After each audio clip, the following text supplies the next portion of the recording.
so many people, particularly, will because we're talking about women, have been raised to only experience a certain spectrum of emotions, particularly if we're raised to be pleasers and servers and pleasant and not be bitches and not be too overbearing and all those kinds of things. That's a whole spectrum of experience that is going to correspond to a whole spectrum of sensational experience as well. Because I know Mm, for myself, if I feel angry about something and I'm not able to communicate it, it's not likely that my body is going to be fully available and responsive, particularly to the person I'm feeling the anger about. hmm hmm Whereas if one has the conversation and the partner actually is like, yeah, let's talk about that. What's that like? What happened for you? Oh, that's not what I meant. I meant blah, blah, blah. And there's not a blame game going on, but there's actually a cleansing and a clarification of what happened.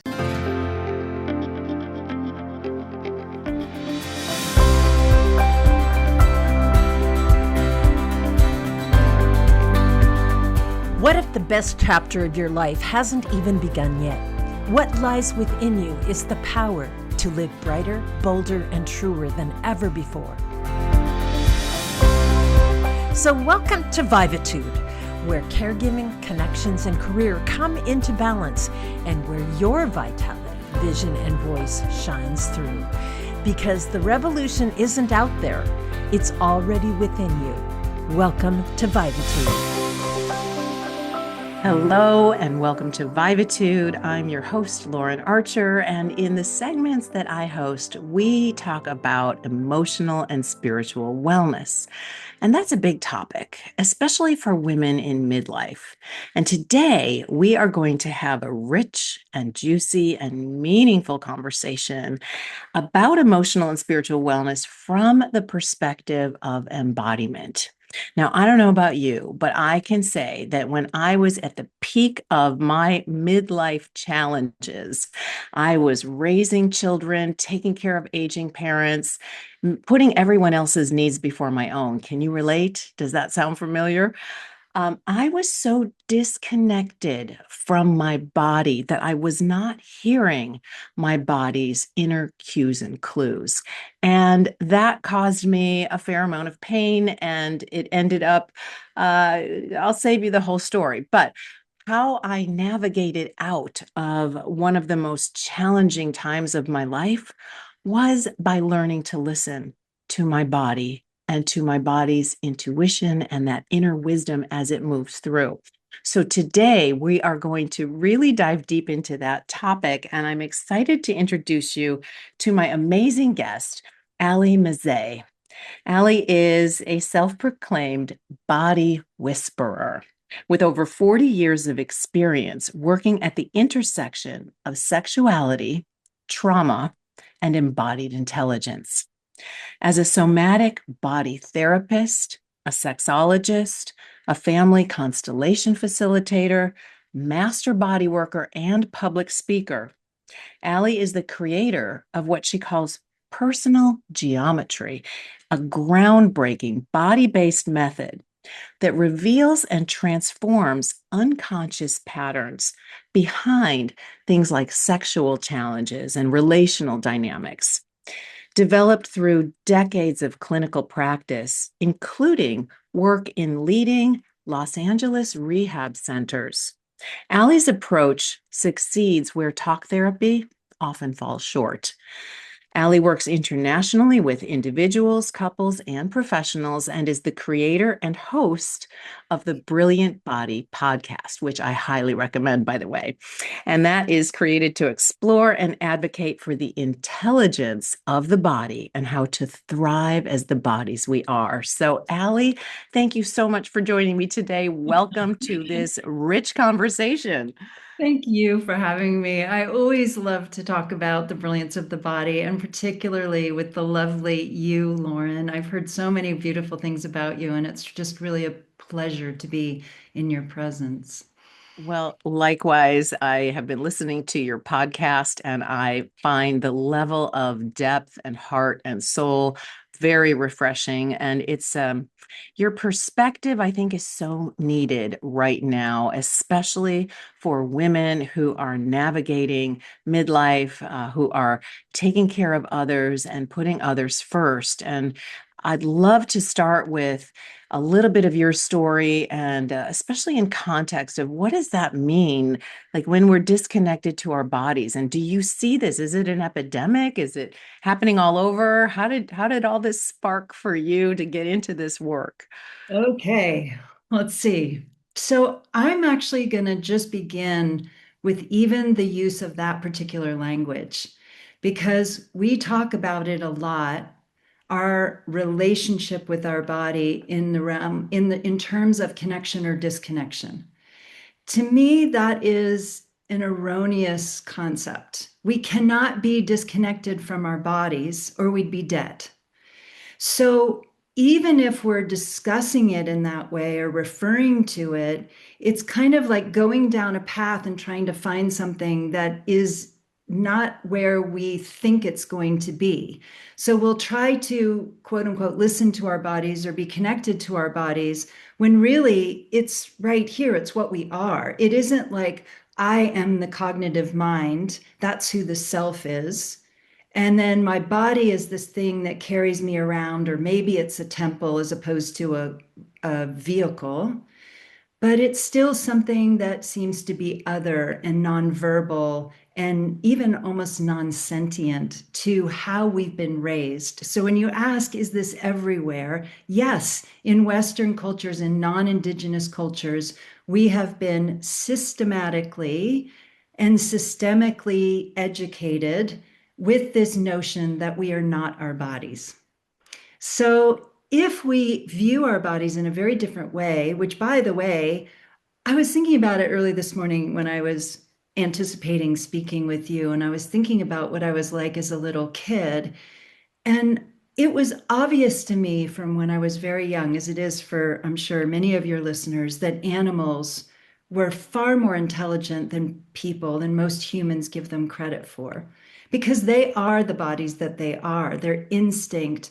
In my view, they're also intuition, their senses, they're empathic, they're emotional, despite what people might think. And for all we know, they're much more cognitive than we share a language to understand, unless you're an animal communicator, for example. So I think as a child, besides also being a dancer, having been injured very young, I already had this sensibility growing up, by the way, in a very intellectual family, that there was more to intelligence than was being touted and rewarded and admired. Like I always had the sense of, no, this is something that is so much more of who we are than we are led to believe. So then when I eventually went to college, I started learning about Descartes and the mind body split, the Cartesian divide, and this, hundreds of year long belief and view because of religion, because of politics, because of all kinds of influences that I am, I think, therefore I am, which is his famous adage, and that I am the thinking mind. So I've spent the last many decades working with bodies hands-on and in a variety of ways and modalities, and now particularly with personal geometry, which is all about the innate language of spatial relationship. The body speaks many languages, not just the languages we think of as being communicative, like words coming out of our faces.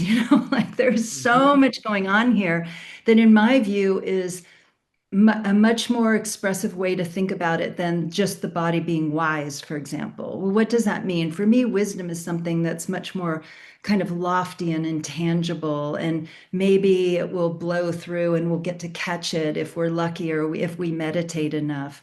I am super focused on all the ways that our bodies can communicate immediately and effectively and reliably, which is what my work is all about. So there's a I love long that. answer. Yeah. Yeah, no, that's okay. And we talked about allowing this conversation to unfold, keeping in mind the context that a lot of people that are listening are going to be women in midlife who have varying kinds of relationships with their bodies. You know, some of us were trained to hate our bodies. Yes. Some of us were trained that the body is a place of sin and temptation, and we should not allow ourselves to feel pleasure. Many of us, myself included, were trained to shut down my own feelings so that I could, be attentive and be there for others. And then, the long-term cost of that.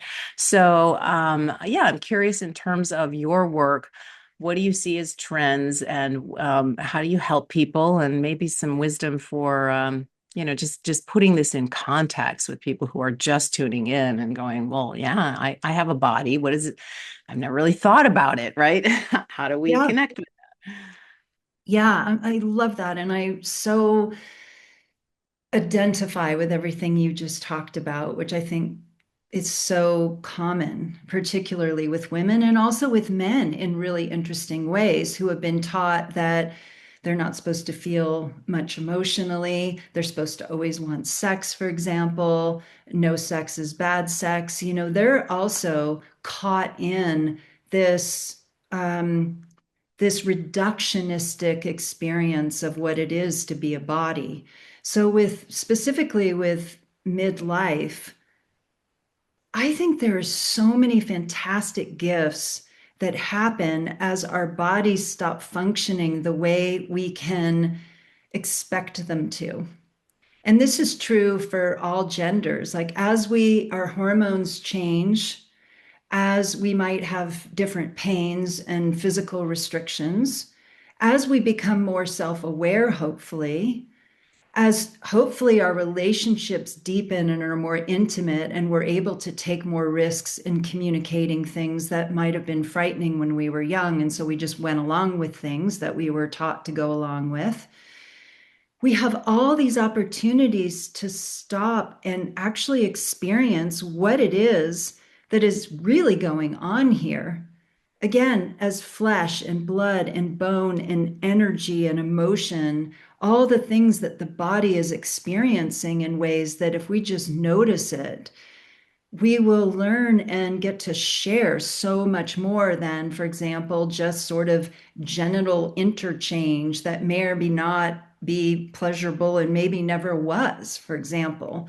Whereas all of a sudden, pleasure, whether it becomes sexual or not, can open into a new realm of discovery with ourselves and also with anyone we choose to be with, so that it gets to be this journey of different sensations of maybe arousal, or suddenly there's tears, or there's memory recall, or there's numbness, and underneath that there's anger, or there's all these different things that if we stay with the experience of touch, of sensation, of actually moving our conscious awareness through different parts of our body, which is a skill that a lot of people don't have. I call it, really, it's not mindfulness, it's bodyfulness. It's like, how do you move your mind through your matter and begin to feel like I was doing that with my right foot this morning? Like, what's in there if I'm paying attention to it? Oh, I broke it when I was such and such years old, and there was a particular experience and the person that broke it and how that affected my dance career and all these. There's so much history within all of this, both positive and sometimes very difficult for some of us. So that's what I'm interested in, is just the authenticity from moment to moment of whatever it is we're experiencing in a more sensational way. Yes, I love that. And since you do work a lot with sexuality and with traumas that have been hidden in the body and ways to help people feel better and be more authentic and whole, let's go there. Let's talk about Right. where a lot of women are in sexuality in our culture. I can only speak for myself. I know I was raised very conservative Christian, And, I think it was probably fear on my parents' part that I might get myself in trouble, right? So anything that was, even a little bit overt was like, oh, no, no, no, that's not okay. And then there's all the double standards. And then our culture is so overly sexualized in advertising. And so people are getting a lot of mixed messages. I think it causes anxiety. So from the context of someone who finds themselves, maybe confused or maybe, dealing with some challenges in their relationship or wanting to have a more fulfilling sense of their own sensuality. What perspective can you offer, especially today? I know it's a big, big question, I and that's love it. very There's so general. much in there. And what I want to do, I'll try to simplify the answer through two particular lenses.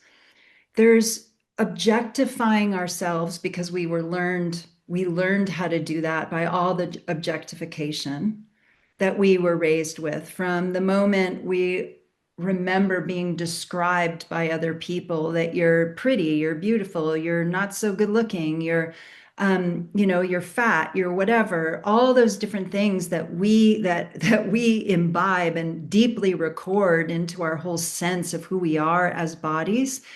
We learn how to objectify ourselves and not feel what we're actually experiencing. So you go into the educational system and you're supposed to sit there. You're not supposed to have to pee. You're not supposed to be tired. You're not supposed to want to just move. You're not supposed to have erections when you're sitting there and you're 12 years old. You're not supposed to have, curiosity or intuition or all the things that we are taught not to focus on, let alone express, really increases this need to stay externally experiencing ourselves.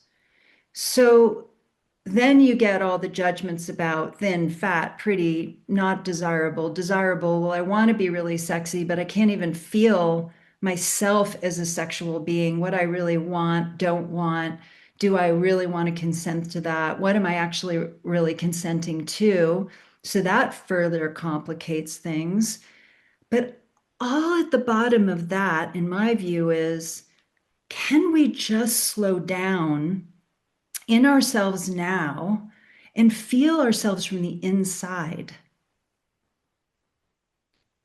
That is an entirely different thing. From the outside, I feel like I have a somewhat, billowy belly. So I know what that feels, I know what it looks like. I know what I think it looks like to my partner. I go into judgments about it, and all of a sudden you're in the thinking of it and not feeling it from the inside of what it actually feels like to have it touched or what it feels like to touch your own belly, which I know from my own experience can have tremendous amount of arousal just to gently touch your upper belly or your lower belly above your pubic bone, because there's an energy center there. There's all kinds of love center. There is the womb for people who have had children. You've carried children there.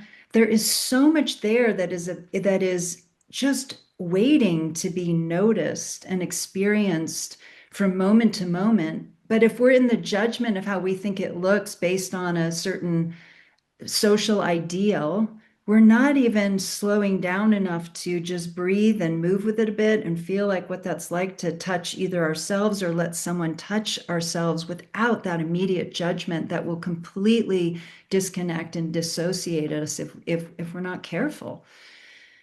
So, And that causes yeah, anxiety, right? Like that it's like becomes this feedback yeah, loop that I think women and men, we can get caught up in self-judgment, self-criticism, on who we think we should be, and completely miss the experience of being alive. And I think that's one of the things that your work focuses on is like it's that being alive, experiencing the aliveness itself in the body. And that is connected to being fully emotionally and spiritually embodied, right? Am I I capturing that? love that. And I just want to include that a lot of people hear the word spiritual or embodiment for that matter and think it means a particular thing. Oh, well, Mm. I'm only supposed to feel love and light and energy and God and, Ooh. goodness and positivity, where, for some of us who've been through difficult experiences,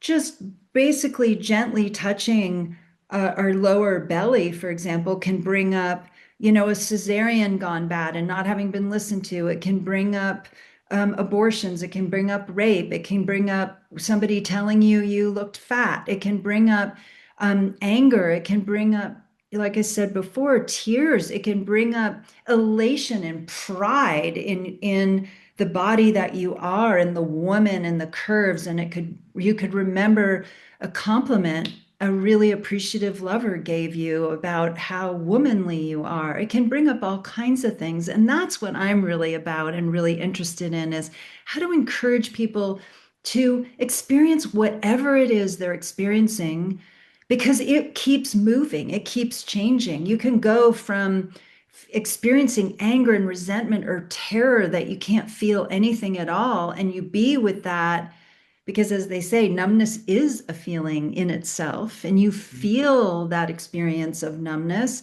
And then all of a sudden you're in an emotion, and then all of a sudden that rolls through, and then all of a sudden you get a wave that's kind of orgasmic, and maybe that's scary, and that brings up a new experience. So instead of it being this kind of all these preconceived ideas of what it means to be sexy, what it means to be now so much is influenced by people watching porn, maybe not your audience so much, I don't know. But whether it's porn or Cosmopolitan magazine or Vogue or watching TV or YouTube, we are inundated with what it means to be a sexual woman. Of course, this has been going on for forever, and like you said before, it's really hard not to compare ourselves to it unless we're on the inside experiencing what no one has ever experienced before as the being that you are in this very moment, except for you experiencing that. So there's no comparison. It's irrelevant. Mhm. Which is why it's a little slippery of a topic to to try to wrap our minds around. But Is I it? think, Tell me why. Tell me if that's well, confusing and if I no, can no, no. I'm not saying clarify it's it. confusing. I'm just saying it's so vast and people have so many different experiences and some people have great, connections with their sexuality, their sensuality, and other people may be all closed off. And I think where I wanted to dance in this is this notion of embodiment as a form of being whole and being emotionally well and spiritually well. And I love what you said that this is not about feeling a certain way. Like it being emotionally well does not mean that you're sitting around blissed out all day, right? It means that you have the capacity. And for many of us, I know for me, it was a learned capacity. I was not taught that it was okay to feel my feelings. I was Yeah. taught that anything out of a little narrow range was not okay. And so I had to push it aside. And so where does it go? I don't know. But, you said we can't be disconnected from our bodies, but I was not aware, I guess. It went to a level, right, Exactly. that We I was can't not be aware of. disconnected from our bodies because we are our bodies, but we can certainly not notice them, feel them, and live what is there to be fully experienced. Yes, yes. And the permission and slowing down, you mentioned slowing down to allow ourselves to feel the full range of emotions and memories and things that can rise up through the body. I mean, emotions are felt through our chemistry in Mm. our bodies themselves, and there is so much wisdom and information there, Mm. and that's why I'm excited about your work. So I'll let you run with that and see what that brings up for you.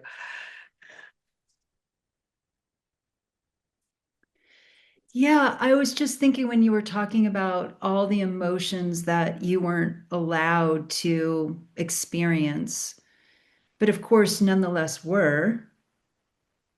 But not able to share, communicate. And when we can't do that, it's harder for them to actually evolve and move and change and grow, basically. And I was coming back to your earlier question about how does that affect us as physical, certainly in health, but also sexual and sensual beings, and about, I know for myself, in relationship, if I feel like there's any part of me that isn't welcome, that is that much of me that will start to shut down. And that immediately translates into my sensational, sensual, sexual responsiveness because I'm aware that I'm not completely welcome. And That's profound. so many people, particularly, will because we're talking about women, have been raised to only experience a certain spectrum of emotions, particularly if we're raised to be pleasers and servers and pleasant and not be bitches and not be too overbearing and all those kinds of things. That's a whole spectrum of experience that is going to correspond to a whole spectrum of sensational experience as well. Because I know Mm, for myself, if I feel angry about something and I'm not able to communicate it, it's not likely that my body is going to be fully available and responsive, particularly to the person I'm feeling the anger about. hmm hmm Whereas if one has the conversation and the partner actually is like, yeah, let's talk about that. What's that like? What happened for you? Oh, that's not what I meant. I meant blah, blah, blah. And there's not a blame game going on, but there's actually a cleansing and a clarification of what happened. The body is even more, I'm going to use this word, and I don't just mean it sexually, is even more aroused. It's even more available. It's even more circulating, as you were talking about, with these chemicals that are able to flow through and change, and all the good neurotransmitters that everybody's talking about. You feel connected, you feel bonded, you feel accepted, you feel seen. Literally, the gaze is happening and flowing. We're co regulating. I feel more safe. My vagus nerve is moving and grooving. This is a good thing. Of course, you're going to be more sexually turn on a bowl. You're going to want to engage that much more. But if you're not allowed to say when you're angry or when you, or this is cliche, but as a man, when you're afraid or when you're sad, how are you going to be able to fully engage all the sensational and erotic experience, again, not just sexually, but in your life and creativity that is available to us? hmm I love that. And you mentioned the vagus nerve, and That's because you inspired me. I was watching one of your videos and I even got online today and I started listening to a couple of videos on the vagus nerve. Yeah. well, and yeah, as many of my listeners know, I'm a heart math practitioner, and Yeah. heart math actually changed my life. And so it's one way to connect with the body, right? It's connecting with the Mhm. heart, Yeah. and the heart is just one of many intelligence centers in the body. But my experience, I'll try to keep this brief. My story was I was not. I guess I didn't feel that a lot of me was welcome. And I had learned to be a pleaser and I had learned to care for other people and put other people's needs before my own. And that was cumulative and cumulative and cumulative and cumulative. And then I started practicing some of these body centered mindfulness techniques, including heart math, including learning that, like, okay, it's okay to sit with whatever I'm feeling. And as the feelings started to arise, I did not like what I found at first. Like there were these things that I had shut out of my experience, that when I started tuning in and going, wow, my body is like, look at that. This happens in my life. And then my heart kind of goes like this and it shuts down. wonder what that's about, right? So that opened the door for me to then be able to make some more informed decisions to navigate about my relationships. It ended up over the course of multiple years, I ended a relationship and I moved through a very painful divorce.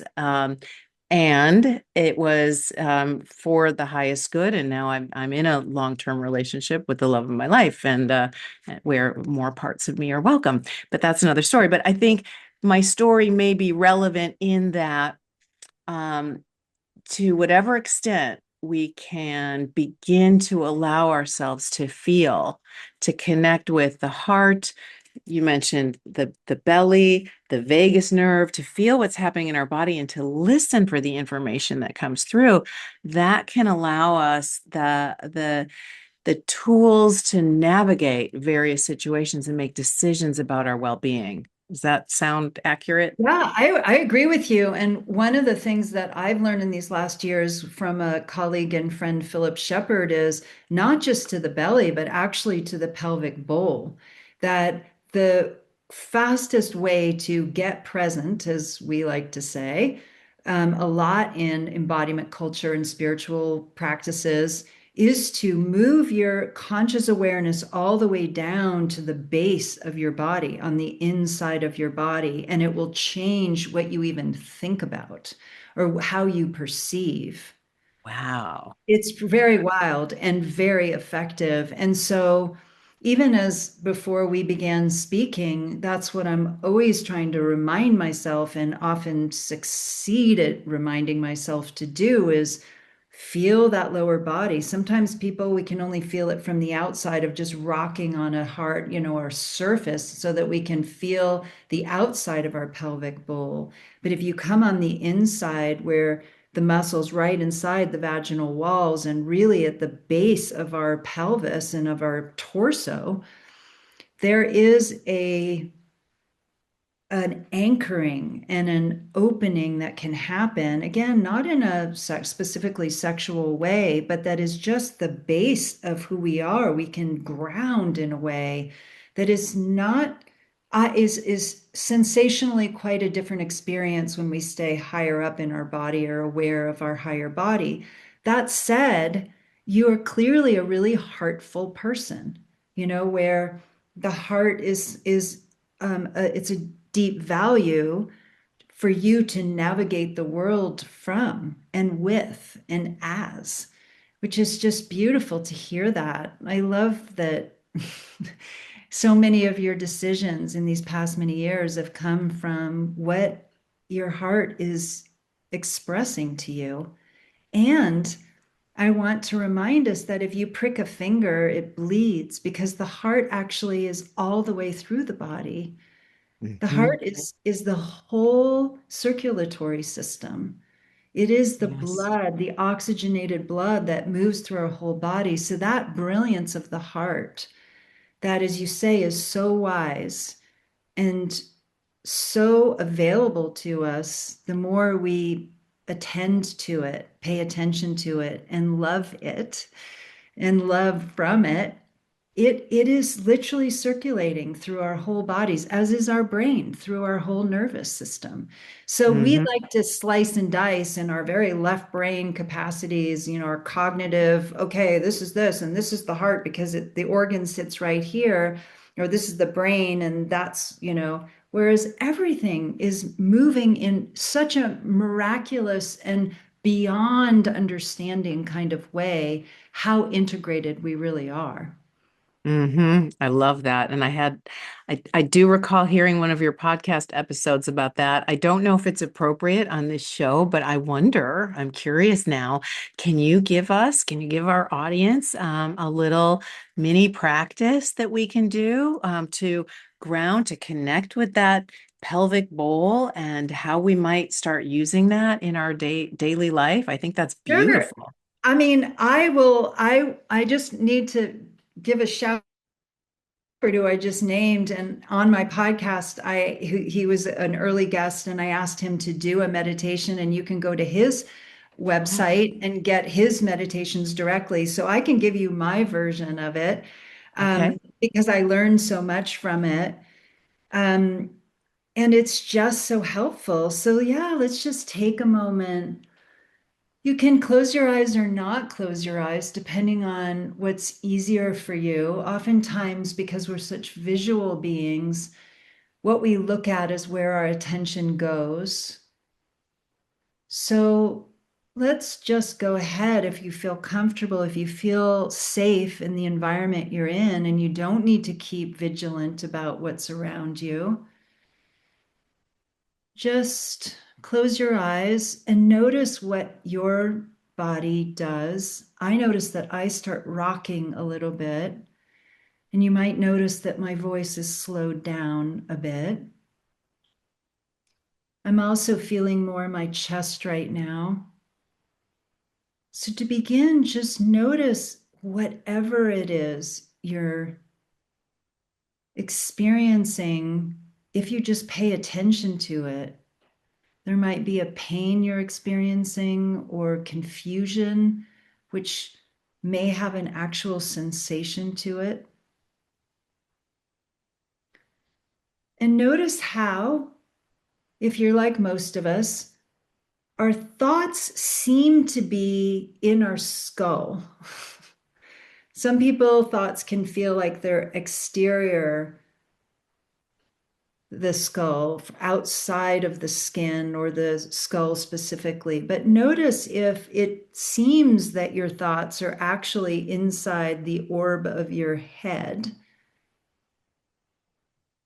And notice that if you just even pinch your finger, your awareness, your consciousness will actually go to your finger. That stimulation, you can move your consciousness, your awareness through and to any part of your body. I learned a lot how to do this because I've had so many chronic injuries, and pain can be a great teacher of how to move your conscious awareness to somewhere else in your body. So just imagine being able to start to move the kernel, you could say, of your thought, your awareness down the center of your body, as if there's a elevator shaft or a cylinder with a globe of light that is your conscious awareness, a big marble of conscious awareness that you can start to move down now into your throat. And notice what your throat is experiencing from the inside of it. Is it tight? Does it feel constrained? Does it feel fluid and open? Maybe it's sore. Just notice whatever there is to notice there as your conscious awareness is allowed to just rest there for a moment or two. Maybe more breath can come in as you start to move down now farther, lower into your upper chest, past your collarbones, down inside your sternum, where the heart organ is.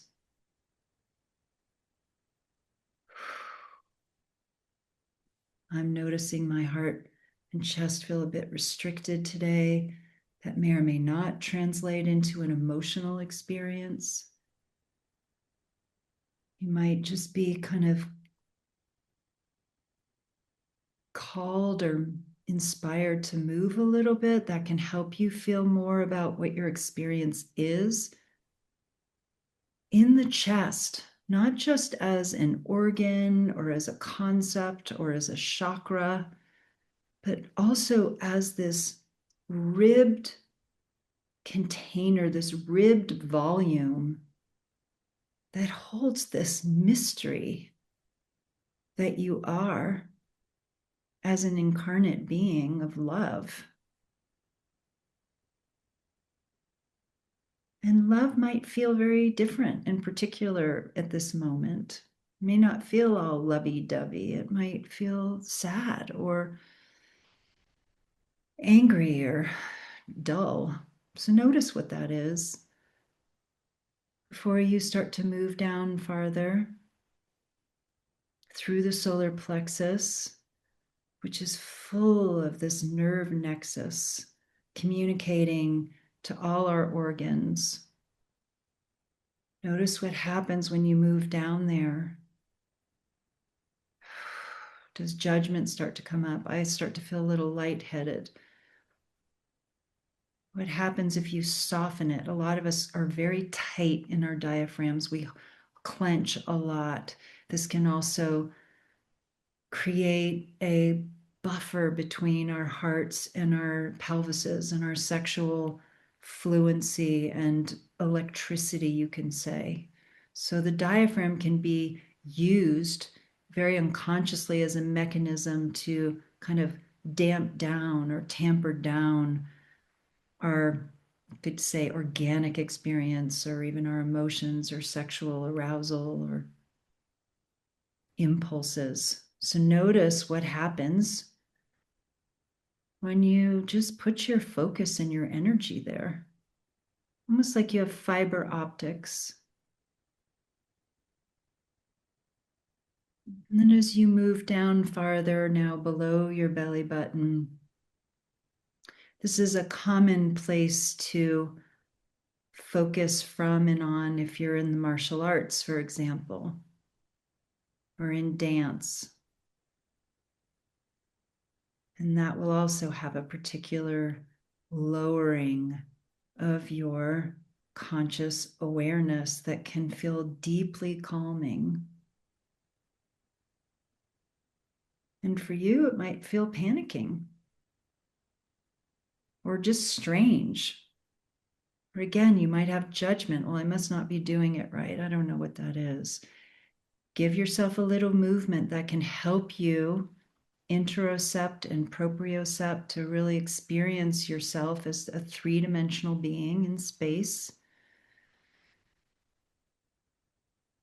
And then see what happens if you move your consciousness even a bit further, right onto the inner walls of your internal pelvis.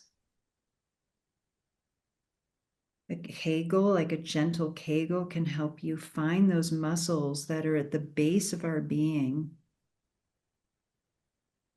For people interested in chakras, this is not just our survival place, but our connectedness to all that is, to the earth herself and to each other. And it also happens to be the place of our genitals, or part of some of them anyway. So what's that like to just rest down there for a moment or two and allow breath to move, to come in to you as it naturally will if we just soften and allow it.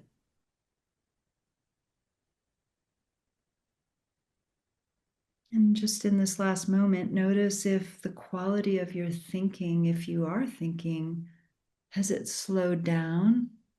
Has the content changed? Do you feel perhaps less stressed or deeply integrated?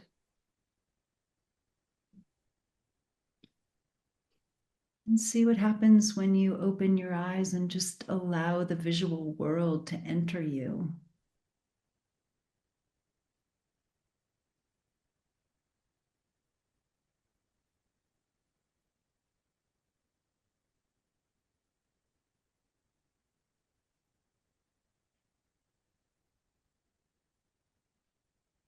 I feel very touched right now. I can tell my cognitive mind is going, oh my God, that was so long, and Philip would have done it better, and I don't know if that's what you wanted. And I'm aware of the cognitive, and I'm aware of this sweet, almost a sad, poignant experience in my heart of just appreciating you so much. for having me here and letting me be with you as we just dedicate ourselves to bringing more peace to this planet and feeling lower and just feeling so much calmer and slower and more authentic. So thank you for inviting Mm. me to do that. Thank you, Ali. That was for me, number one, the best way to demonstrate, because we can talk about all of these things conceptually, but actually doing it and being in the body and slowing down. That was beautiful. And I loved the way you guided us through the various stages so that we got to pause at each level and really check in and sense, this is what it feels like. Oh, I'm sensing my throat now. Oh, I'm sensing my chest now. Oh, I'm sensing my belly now. Oh, okay, there's that bottom. And I don't know about you or our listeners. I can speak only from my own experience, but the way that I have learned to quiet my mind more and alleviate some of the stress from anxious thoughts and from, worries about the past and concerns about the future is to bring my attention into the body and to be here sensing what the body's feeling. So that was a beautiful example. And I'm trusting our listeners, if you enjoyed that, leave a comment, let us know. But do you get a sense of how the body can be this beautiful container and vessel for us to experience more depth, more capacity of what it means to be alive? And Ali, I want to just also reinforce that it's not about feeling a certain way. I loved how, as you guided us through the experience, it's like, this is not about just, oh, like feel the love in your heart. Like there might be sadness there. There might be anger there. There might be something there. Stay with it, be present with it. So yeah, that is a beautiful, thank you, thank you, thank you so much for guiding us through that. So in your work with people, as we start to kind of bring this conversation to a close, what do you wish more people knew about the Mm. body and their own bodies? And is there something that you would love to share and have people be able to take away? That the body's magical. In Mm. my view, it is, and I use this word very lightly, but this is the word or the word that comes to me. The body is God. We are made in the image of the life force. This is the life force. Our spirit, soul, personal spirit, soul, and great plan, whatever you want to call it, is literally embedded in our very cells. And every one of our cells is potentially a portal into greater and greater conscious awareness and love. So the more we're able to venture into the experience of what is there, the sensational conscious attention to what is there in any part of our bodies, whether it's in a non-sexual or a sexual context, the more curiosity we can bring to it, the more amazing revelations we're going to have and be able to share. So that's one thing. And the second thing is look for people who want that too. Because if you're somebody who wants to share more of yourself on all these different levels we've been talking about, and we need help with holding that space to go into those places that we've been afraid to go, we've been taught not to go.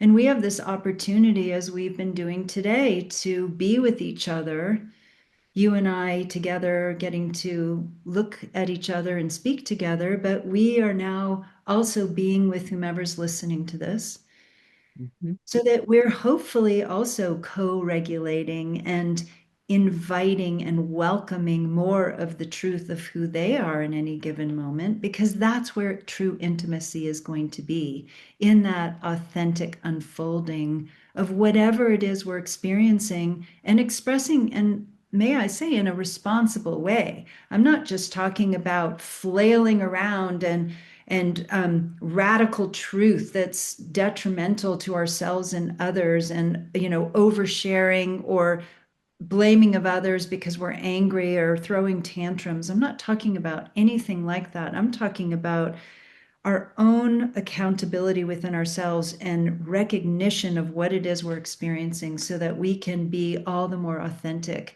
within ourselves and in our relationships. Beautiful. Oh gosh, that's so rich. I know you do a lot of one-on-one work with people who, want that trust, want that guidance to be Yeah. able to push past some patterns, whether it's sexual or trauma related, or something, especially those types of things that we just don't talk to regular people about. So Yeah. can you share what's the best way for people to find you, and what kind of resources do you have for people to take advantage of? Thanks so much for asking that. So my main website is alimezey.com,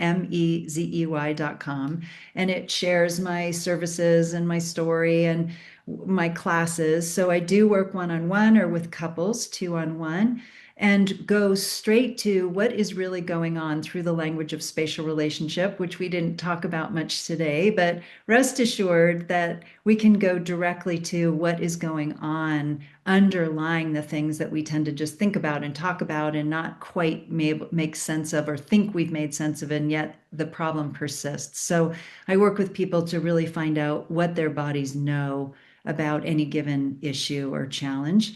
And then I also teach people how to do that. And then I also am doing these fantastic Eventbrites, these series of mostly free. We're also doing some longer low cost classes as well, where people can have an experience of the kinds of things we're talking about, and would love for people to join them because they happen at least twice a month, and they're really, they go deep and they're beautiful. So I highly recommend people come and participate. I love it. So people can get more, like that guided thing we did. Yeah. There's Well, more and lots that of and other also levels. exactly, there's that, and also personal geometry, which I do, which is a body mapping process where we can externalize what our internal body maps are about anything. And it's a very quick and efficient and effective and beautiful way to find out what is really going on. And again, And with I the know we can't do that. We can't do justice in a few minutes of this, process. of your whole life's work and this, amazing. But can you give us a little bit more of a taste of what is that actually about? Sure. Okay, so really quickly, and I had this ready just in case we were going to get there, but we did a meditation instead. If I ask somebody to map, meaning diagram, their current relationship to themselves. So this is a post-it that just says self with an arrow, meaning the direction. If I were a little 3-inch tall person and I was facing, I'd be facing towards the direction of the arrow. Okay. And if I ask somebody to place one to represent themselves, and one to represent their heart, and one to represent their current experience of their sexuality, I'm just going to do one that might feel very common. I've seen this a lot. Somebody might place, can you see that? I Self can. and heart or smack in front of each other. Well, to be a loving person and a loving woman, I'm supposed to be really identified and always looking at my heart and make sure that I reflect my heart. Meanwhile, back at the ranch, sexuality is over here, looking off into space. So just in 30 seconds, somebody can map what this relationship is, and then we unfold what the meaning of this is and how to change these basically neuro pathways so that sexuality becomes much more integrated. First of all, what's it looking at? Why is it off looking that way? Where do you really want it? Do you want it on top of you? Do you want it under? Do you want it behind and support? Do you want it in a mashup, it sounds, how do you want to be represented and representing? And this is a process. This isn't just moving around a bunch of photos, but this might be how I want to be today. But somebody else might be like, I don't really want sexuality in my life anymore. I just want to be this loving being who moves forward in life and just is the self that is moving forward from my heart at all times. And that's how they diagram that. But however it is, the language of spatial relationship is so available and so immediate to us that we will go exactly to the truth of whatever those current relationships are, feel how they've been feeling to us, and change them according to what we're really truly wanting. But it starts with actually becoming fully conscious of what it is we've been living from and through, so that we can have a much more optimal experience of our inner and outer relationships. That sounds so powerful. It's like It is. taking something that has been unconscious Yes. and giving it a physical expression, a way to represent it so that our brains, our minds can see, and then using the perception of the unconscious, the spatial awareness, to then begin to move it and change it. That sounds absolutely brilliant. I'm excited that this is You available for got it. people. You understood it. And by changing it externally, it will also change internally. It Yeah. immediately has a completely different sensation from which people then perceive, relate, and live.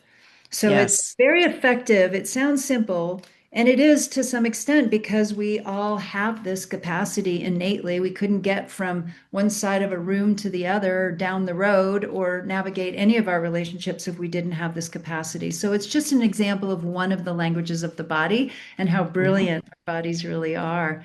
So thank you for I love that. it. And also, I will just mention, since you so kindly asked me, as you said, I have a podcast and we discuss so many things with all kinds of guests about the intelligence of the body and all the things that we so easily overlook in our cultures about the opportunity that we are as bodies. So that I wanted to just mention as well. Thank you. Yes, I highly recommend Ali's podcast, The Brilliant Body. We will make sure to put all of the links to Ali's website, the podcast, her courses, and the free resources that she has. So be sure to check it out. Meanwhile, Ali, thank you so much for all the important work you're doing in the world, for helping us be more embodied, emotionally and spiritually aware and alive in this world. We need a lot of that right now. So thank Thank you. you so much. You're a fantastic interviewer. I loved being with you, and I so appreciate you and this opportunity. Thanks for having me.